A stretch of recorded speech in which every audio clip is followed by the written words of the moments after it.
Hello बच्चों, good morning. हम लोग क्लास 7 का इंटीजर्स चैप्टर पढ़ रहे थे और इंटीजर्स में हमने जो फर्स्ट पार्ट में पढ़ा था उसमें हमने इंटीजर का एक्सप्लेनेशन देखा था, उसका इंट्रोडक्शन देखा था और कैसे हम इंटीजर्स को जोड़ते हैं, घटाते हैं, मल्टीप्लाई करते हैं, डिवाइड करते हैं, हमने वो देखा था। अब उन सारे एडिशन, सब्ट्रैक्शन, डिवीजन, मल्टीप्लिकेशन को परफॉर्म करने के लिए कुछ खास तरह के रूल होते हैं जिसको पढ़ना है इस वीडियो में। तो हम लोग पढ़ने वाले हैं प्रॉपर्टीज ऑफ इंटीजर्स। अब देखो, पहला प्रॉपर्टी जो होता है वो समझना है। पहले प्रॉपर्टी को हम लोग कहते हैं क्लोजर प्रॉपर्टी। ठीक है, ये क्लोजर प्रॉपर्टी क्या होता है ये जानना बहुत जरूरी है। ठीक है, अब ये क्लोजर प्रॉपर्टी क्या होता है? देखो, क्लोजर प्रॉपर्टी ये कहता है कि अगर हम किसी दो इंटीजर को ऐड करते हैं या फिर किसी दो इंटीजर को सब्ट्रैक्ट करते हैं या फिर किसी को मल्टीप्लाई करते हैं या डिवाइड करते हैं तो वो इंटीजर होता है या नहीं होता है। ठीक है, यहां पे ये बस यही रूल है।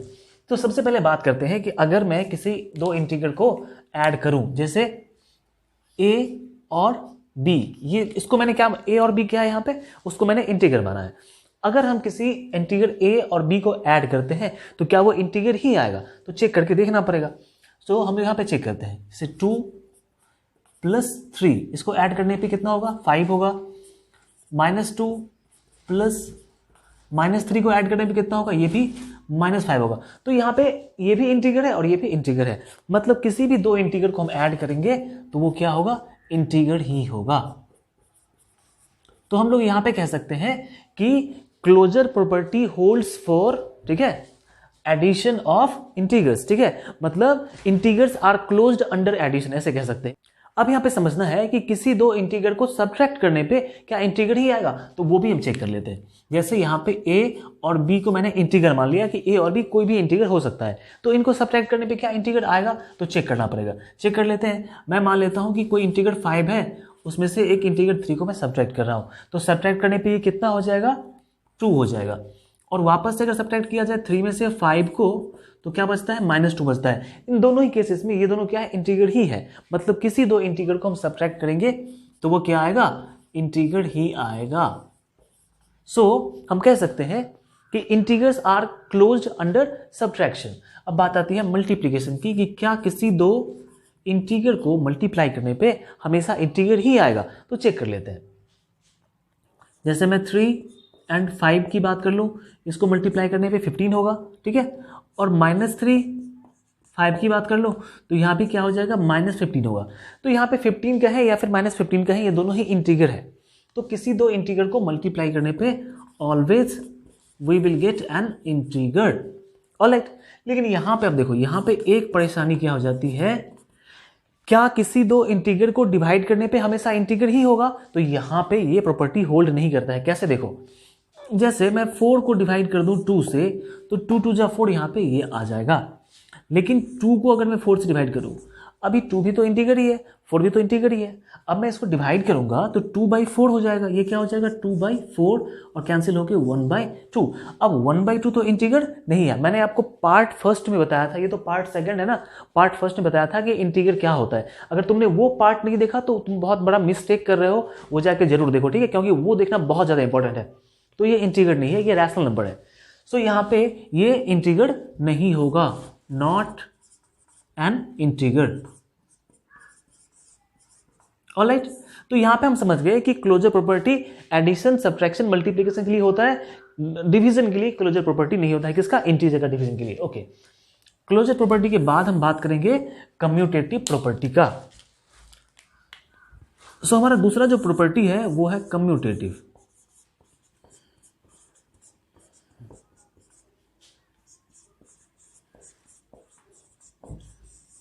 अब ये कम्यूटेटिव प्रॉपर्टी क्या होता है ये समझना बहुत जरूरी है। तो देखो, कम्यूटेट का मतलब क्या होता है?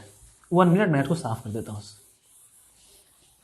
Okay, so now just understand कि कम्यूटेट का मतलब क्या होता है। देखो, कम्यूटेट का, जैसे यहां पे मेरे पास में एक मार्कर है, it is blue and it is black, sorry red.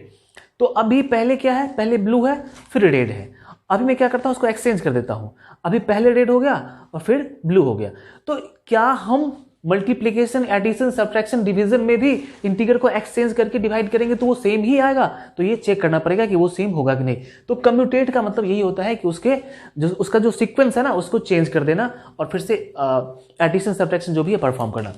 Check करते हैं। तो यहाँ पे सबसे पहली बात यह है कि अगर कोई इंटीग्रल अपने पास में है a और b, अपने पास में कोई दो इंटीग्रल है, तो अगर मैं चाहूं कि मैं इसको रिवर्स करके ऐड करूं, पहले a में b को ऐड करना था, अभी b में a को ऐड करना, तो क्या ये सेम आएगा? तो चेक कर लेते हैं। यहां पे मैं 2 + 3 की बात करूं तो ये कितना हो जाएगा? 5 हो जाएगा। और अगर मैं 3 + 2 की बात करूं तो ये भी 5 होगा, मतलब ये सही है।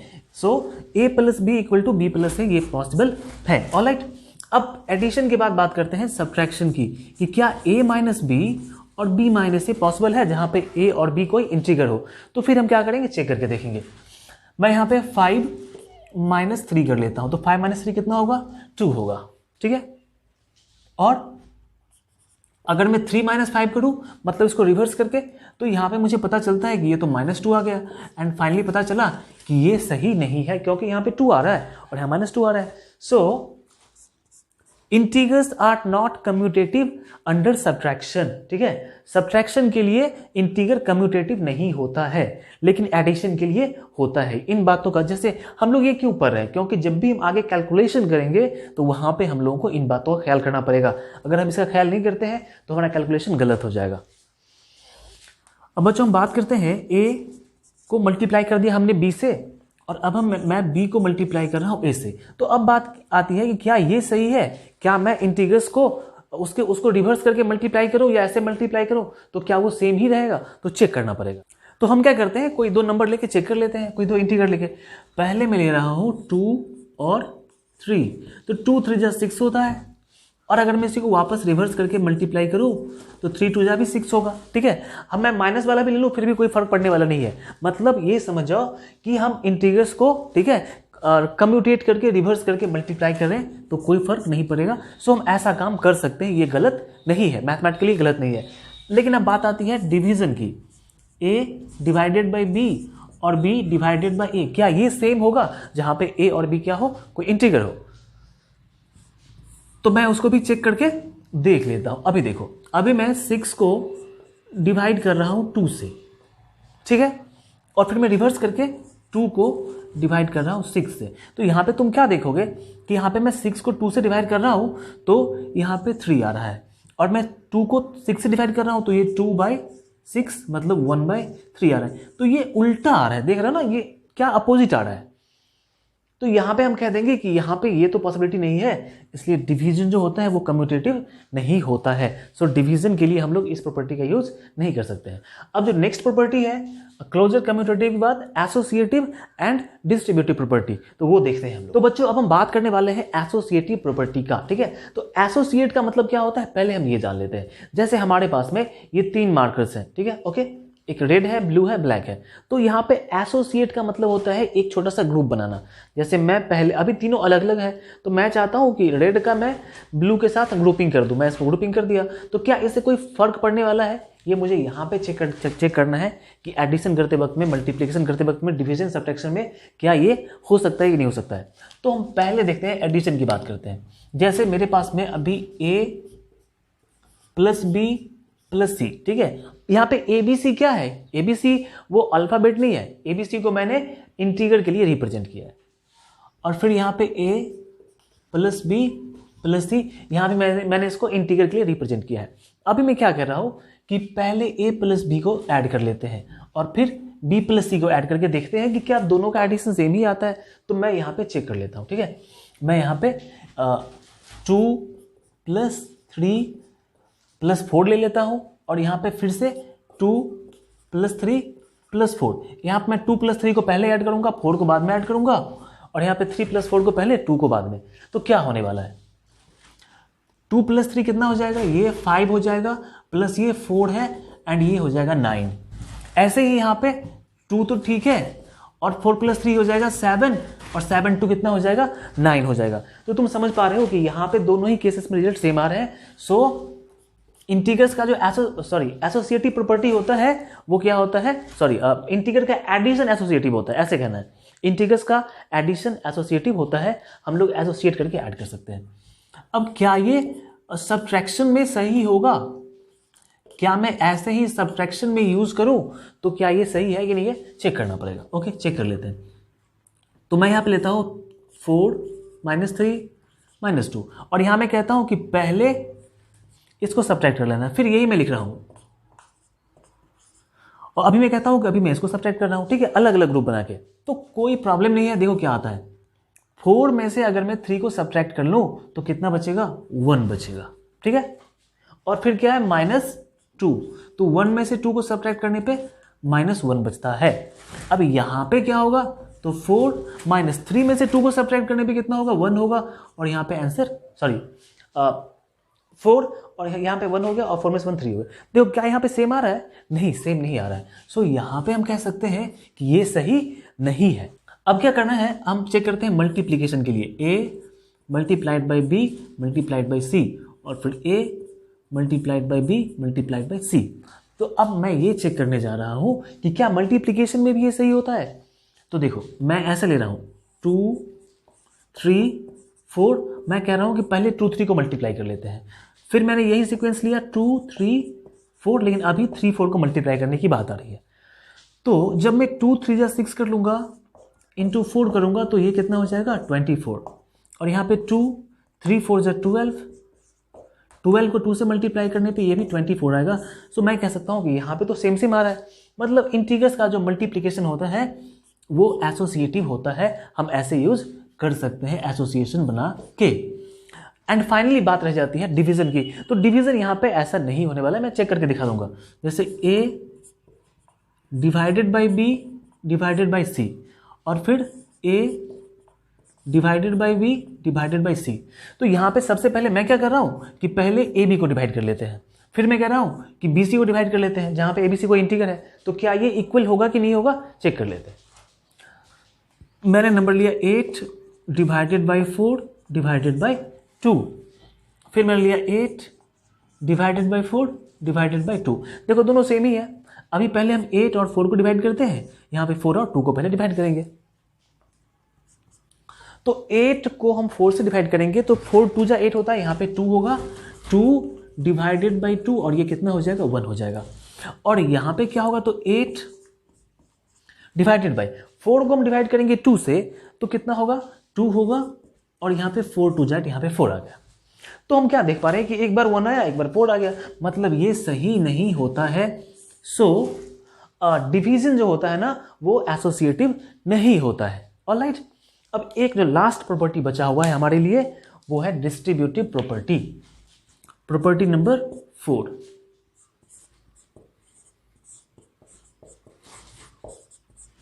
देखो डिस्ट्रीब्यूटिव प्रॉपर्टी में क्या समझना है वो मैं समझा रहा हूं, पहले इसको मिटाना पड़ेगा। ऑलराइट, आई थिंक तुम इसको समझ चुके हो।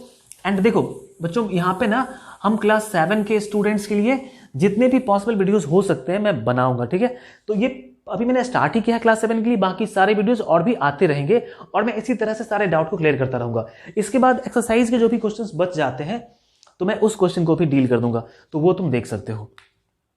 उसके लिए तुम क्या करना है कि चैनल को सब्सक्राइब कर लेना और बेल आइकन को भी प्रेस करना ताकि क्लास 7 का जब भी मैं वीडियो अपलोड करूं तो तुम उसको देख पाओ। और मैंने क्लास 7 के लिए एक टीच मिंट ऐप पे मैंने वहां पे काफी नोट्स वगैरह में शेयर करता हूं, पीडीएफ शेयर करता हूं, क्वेश्चन शेयर करता हूं, वीडियो शेयर करता हूं, तो उसके बारे में मैं लास्ट में बताऊंगा, तुम लास्ट में देख लेना उसको। डिस्ट्रीब्यूटिव प्रॉपर्टी,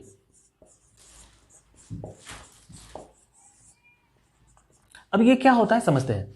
देखो डिस्ट्रीब्यूट का मतलब क्या होता है, बांटना। ठीक है, जैसे मेरे पास में टॉफी है और मेरे सामने तुम 3 बच्चे खड़े हो, तो मैं क्या करूंगा, मेरे पास जो टॉफी है वो मैं तीनों को बांटूंगा।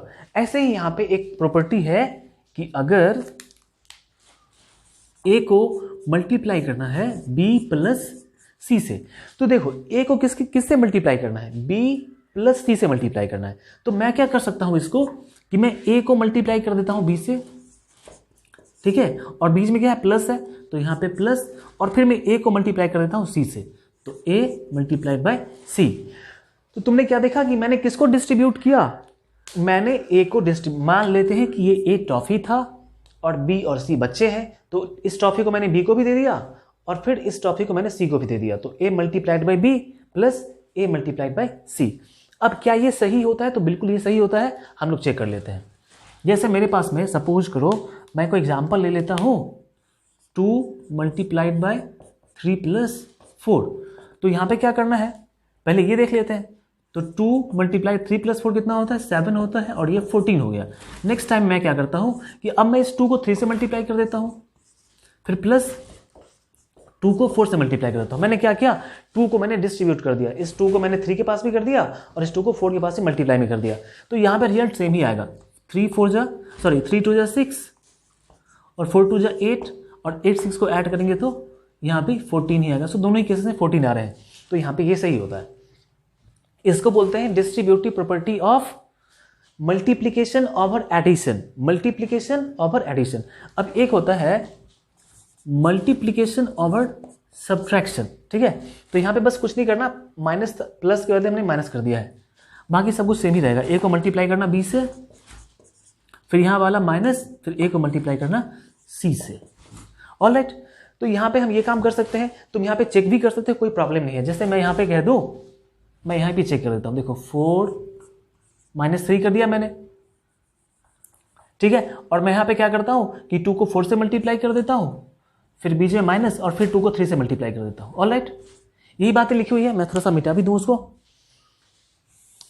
चलो अब तो सही है ना। 2 मल्टीप्लाई 4 - 3, 2 को 4 से मल्टीप्लाई किया, फिर 2 को 3 से मल्टीप्लाई किया। चेक करते हैं कि क्या ये सेम आता है या फिर नहीं आता है। हो सकता है सही नहीं भी हो। 4 में से 3 सब्ट्रैक्ट होगा तो 1 बचेगा, और यहाँ पे 2 आ गया।